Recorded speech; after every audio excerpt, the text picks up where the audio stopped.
ইন্দোনেশিয়ার পশ্চিম জাভার একটি স্কুলে বিনামূল্যের খাবার খেয়ে এ সপ্তাহে ১,০০০-এরও বেশি শিশু অসুস্থ হয়ে পড়েছে বলে জানিয়েছে কর্তৃপক্ষ।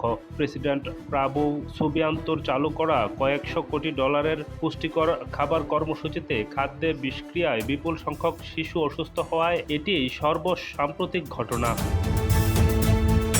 পশ্চিম জাভার চিপঙ্কর কমিউনিটি হেলথ সেন্টারে এর প্রধান জানান, সোমবার থেকে বুধবারের মধ্যে ১,১৭১ জন শিশু খাদ্যে বিষক্রিয়ায় আক্রান্ত হয়েছে। এর আগে গত সপ্তাহে পশ্চিম জাভা ও মধ্য সুলাওয়েসি প্রদেশে আরও ৮০০ জন শিক্ষার্থী অসুস্থ হয়েছিল। প্রেসিডেন্ট প্রাবোর ঘোষিত ওই বিনামূল্যের খাদ্য কর্মসূচির লক্ষ্য ছিল ৮ কোটি শিক্ষার্থীকে দুপুরে পুষ্টিকর খাবার দেয়া, কিন্তু বারবার গণখাদ্য বিষক্রিয়ার ঘটনাটি কয়েকটি বেসরকারি সংগঠন কর্মসূচি স্থগিতের দাবি তুলেছে। তবে কর্তৃপক্ষ বলছে এটি বন্ধের কোনো পরিকল্পনা নেই।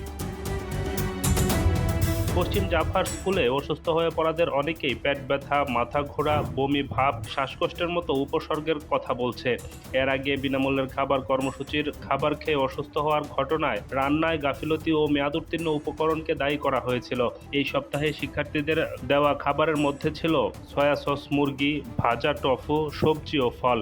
তবে অতীতে মেয়াদোত্তীর্ণ সস ব্যবহার এবং একবার ভাজা হাঙরের মাংস খাওয়ানোর সঙ্গে খাদ্যের বিষক্রিয়ার যোগসূত্র পাওয়া গিয়েছিল।